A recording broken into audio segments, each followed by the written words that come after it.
L'argent ne résolvait plus rien. C'était la seule vérité qu'Elio Brando ne voulait pas admettre, mais qui commençait à crier en silence au sein même de sa ferme. 3 ans, plus de 2 millions investis, des consultants coûteux, une technologie de pointe, des spécialistes renommés. Et malgré tout, la récolte continuait de mourir sous les yeux d'un homme qui avait toujours cru que l'argent résolvait n'importe quel problème. Elio n'était pas seulement un agriculteur, c'était un milliardaire. Propriétaire de vastes terres dans la vallée du Cruzeiro, les investisseurs le respectaient, les politiciens le connaissaient par son nom et les banques ne lui refusaient jamais de crédit. Il avait construit un empire agricole qui était devenu une référence dans la région. Du moins jusqu'à ce que les cultures commencent à mourir. Ce n'était pas une mort rapide, c'était lent, cruel et persistant. Les plantes naissaient bien, poussaient avec une apparence saine, mais en atteignant une certaine hauteur, quelque chose changeait. Les feuilles commençaient à jaunir sur les bords, puis se flétrissaient et, en quelques jours, cette partie du champ semblait renoncer à vivre. Le problème ne s'arrêtait jamais. Il avançait toujours. Il réapparaissait toujours ailleurs. La première année, Elio fit venir des ingénieurs agronomes de la capitale, des hommes bien habillés, avec des termes techniques et une assurance dans la voix. Ils firent des analyses complètes, recommandèrent des produits importés et garantirent des résultats. Rien ne changea. La deuxième année, il misa sur la technologie. Des drones survolant la plantation, des capteurs dans le sol, des rapports détaillés. Tout semblait trop avancé pour échouer. Mais cela échoua. La troisième année, la patience s'épuisa. Le préjudice n'était plus seulement financier, c'était une question d'orgueil. Les commentaires commencèrent à circuler, les producteurs voisins murmuraient, certains riaient en cachette, et Elio Brandão n'avait jamais été un homme qui acceptait d'être objet de moquerie. Ce fut par un matin ordinaire que quelque chose d'inhabituel se produisit. Un vieil homme apparut à l'entrée de la ferme. Il marchait lentement sur le chemin de terre, portant un simple sac à dos et un chapeau de paille rapiécé. Il n'y avait rien en lui qui attirait l'attention. Aucune apparence de quelqu'un d'important. Aucun signe que cet homme changerait le destin de tout. Il demanda du travail. Il dit qu'il connaissait le soja, le maïs, la terre du Cerrado. Il dit qu'il avait de l'expérience de vie. Il ne présenta pas de curriculum, il ne parla pas de manière compliquée. Il parla simplement avec calme. Robert Valdo l'entendit en premier. Gérant de la ferme depuis presque 10 ans, il était le bras droit d'Elio. Il contrôlait tout, les embauches, les achats, les décisions opérationnelles. Il était respecté et craint dans la même mesure. Quand il vit le vieil homme, il rit, un rire fort, ouvert, de ceux qui humilient sans effort. Ici, ce n'est pas un endroit pour un retraité, dit-il, en regardant autour de lui en attendant que les autres l'accompagnent. Certains ouvriers agricoles rirent. Le vieil homme ne réagit pas. Il demanda à parler au propriétaire. Elio apparut peu après, descendant de la véranda avec un café à la main. Il observa l'homme de haut en bas avec désintérêt. Il fit une blague sur l'âge. Il commenta qu'il valait peut-être mieux se reposer. D'autres rirent. Le vieil homme attendit que le silence revienne. Et alors il dit quelque chose qui changea tout. « Je sais ce qui est en train de tuer votre culture. » L'environnement se figea. Elio ne le crut pas, mais il ne l'ignora pas non plus. C'était trop absurde, et en même temps trop direct. Par curiosité, ou peut-être par orgueil, il décida d'embaucher l'homme. Salaire minimum, travail lourd, plus comme un test que comme une opportunité. Le vieil homme accepta d'un simple signe de tête. C'est ainsi que M. Ernesto entra dans cette ferme. Pendant les 2 premiers jours, personne ne lui prêta attention. Il ne parlait pas beaucoup, il ne discutait pas, il n'essayait pas de prouver quoi que ce soit. Il observait simplement. Il sortait avant le lever du soleil, marchait dans la culture en silence, analysant chaque détail comme s'il lisait quelque chose d'invisible aux autres. Le 2e jour, Tiago le rencontra. Jeune, curieux, encore en train d'apprendre le travail, il s'arrêta en voyant le vieil homme agenouillé sur la terre. « Monsieur, vous cherchez quelque chose ?» demanda-t-il. « Je lis, » répondit-il. Tiago ne comprit pas. Monsieur Ernesto montra une plante. « Regarde la feuille. Tu vois comme elle se plie vers le bas avant de jaunir ?» Tiago regarda. Il n'avait jamais remarqué. « Ça, c'est une racine qui ne descend pas, » continua le vieil homme. « Et une racine qui ne descend pas, c'est une plante qui meurt de l'intérieur. » Ces mots restèrent dans la tête du garçon. Des heures plus tard, quelque chose d'encore plus étrange se produisit. Au milieu de la culture, sous le soleil fort, M. Ernesto s'arrêta soudainement. Il s'accroupit. Il prit de la terre. Il la frotta entre ses doigts. Il la sentit. Il fit quelques pas. Il fit la même chose à nouveau. Il compara les deux poignets comme s'il pesait quelque chose d'invisible. Il ferma les yeux un instant, et alors il dit « Ça ici, ce n'est pas une maladie. » Il fit une pause. « Ça ici, c'est la fin. » Personne ne comprit. Certains rirent, d'autres ignorèrent, mais pas Tiago. Il sentit qu'il y avait quelque chose là, quelque chose que personne ne voyait. La phrase se répandit. Elle arriva jusqu'à Robert Valdo. Contrairement aux autres, il ne rit pas. Il écouta seulement et resta en silence. Le lendemain, il donna un ordre. La zone la plus affectée recevrait plus d'engrais, le même engrais utilisé auparavant, sans résultat. Mais cette fois, il voulait voir personnellement. Les ouvriers agricoles commencèrent le travail. Ils portèrent les sacs jusqu'au champ. Et alors, ils trouvèrent M. Ernesto sur leur chemin, debout, immobile, comme s'il faisait partie de la terre. « Ne jetez pas ça là, dit-il, simplement, sans explication. » Le groupe s'arrêta. Personne n'avança. C'est alors que Robert Valdo arriva, rapidement, irrité. Il demanda qui le vieil homme pensait être. Il dit que là, c'était lui qui commandait, que l'ordre était un ordre, qu'un ouvrier ne prenait pas de décision. Monsieur Ernesto répondit simplement « Ce n'est pas le vôtre. » Cela suffit. La discussion grandit. Les mots devinrent durs. Le gérant fit clairement comprendre que le vieil homme n'avait aucune importance, qu'il pouvait s'en aller, que cela ne faisait aucune différence. Et alors vint le silence. Monsieur Ernesto mit son chapeau et dit seulement « D'accord ». Il tourna le dos et partit.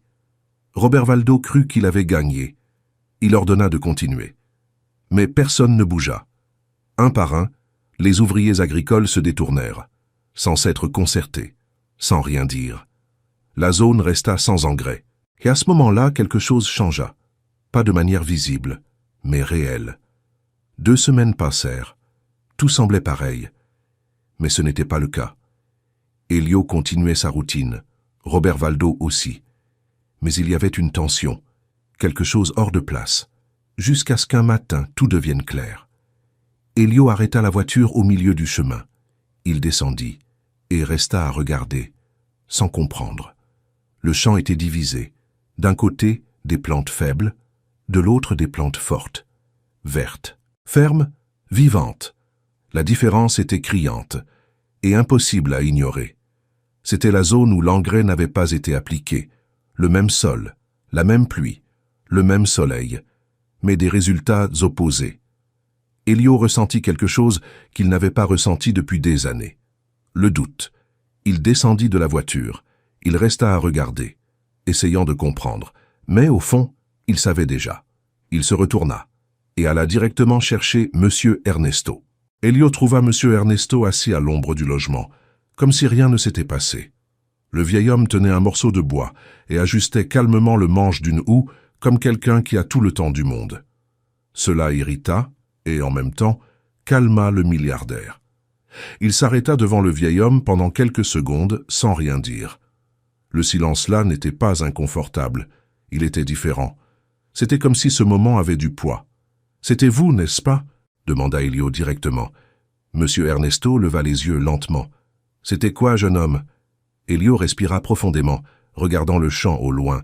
Cette zone qui est devenue verte, la seule qui n'a pas reçu d'engrais. Le vieil homme ne répondit pas tout de suite. Il nettoya simplement ses mains sur son pantalon, appuya la houe à côté et parla alors avec calme. « J'ai juste demandé de ne pas en mettre. »« Pourquoi ?» insista Elio. Monsieur Ernesto regarda le sol un instant, comme quelqu'un qui organise sa réponse. Parce que la terre disait déjà qu'elle n'en avait pas besoin. « Et de quoi avait-elle besoin ?»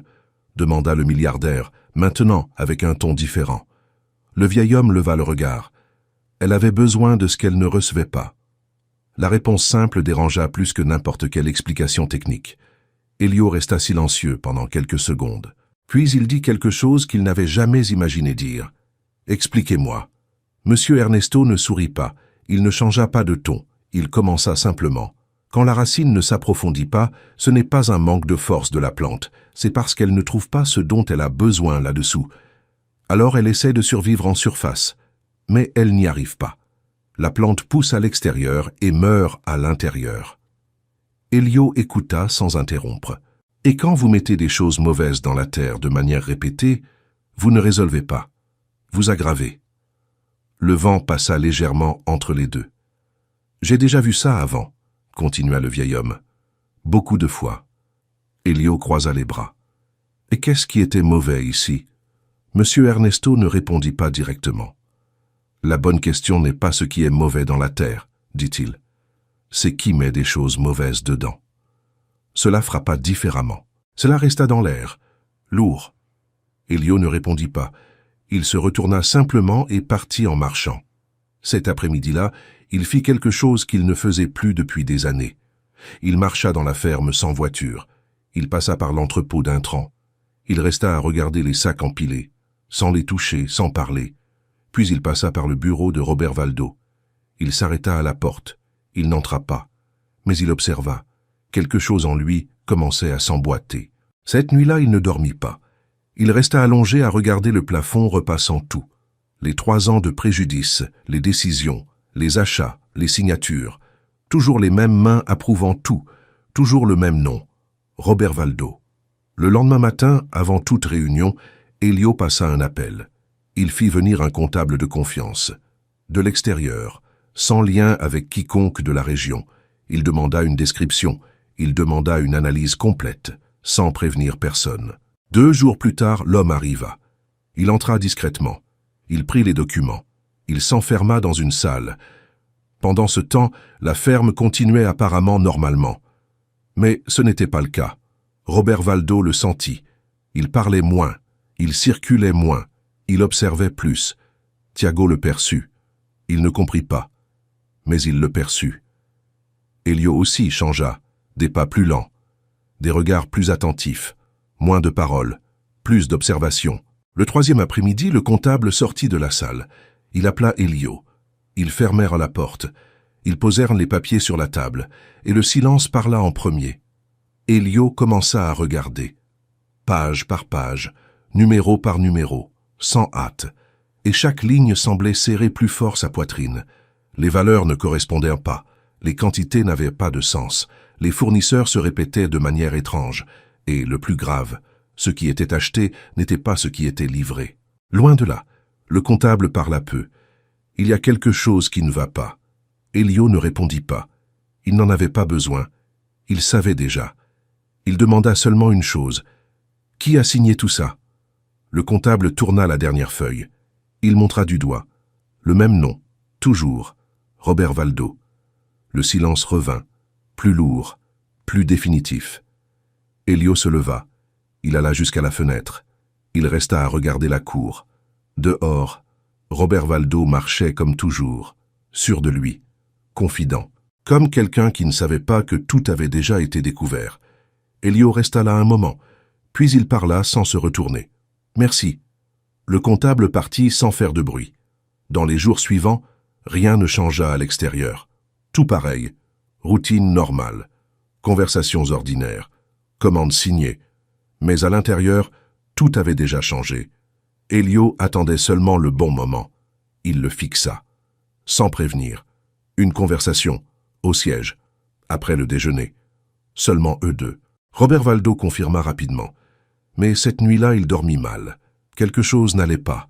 Le lendemain, il entra dans la salle et s'arrêta. Sur la table, il y avait les documents, organisés, exposés, sans espace pour le doute. Le sourire disparut. Elio était debout, tourné vers la fenêtre. Il ne parla pas immédiatement. Il se retourna lentement. Il montra la chaise du doigt. « Asseyez-vous. » Robert Valdo s'assit. Sans choix.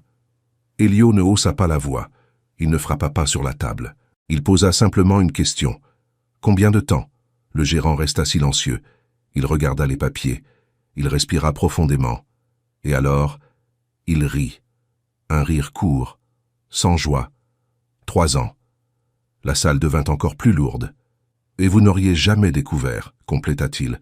Il regarda directement Elio. Si ce n'était pas ce vieil homme. La phrase frappa profondément.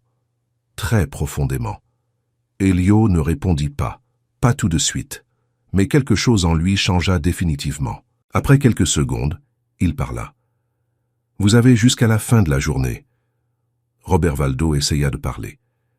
Elio leva la main, sans agressivité, mais avec décision.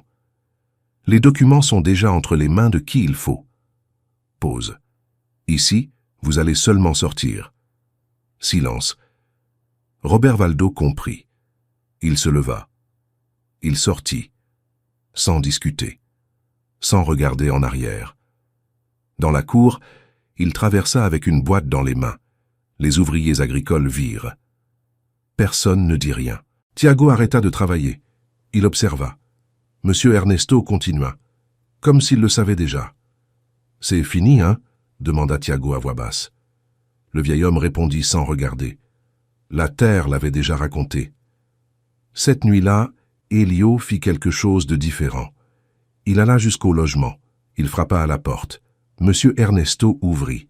Les deux se retrouvèrent face à face, sous un ciel chargé. Elio respira profondément.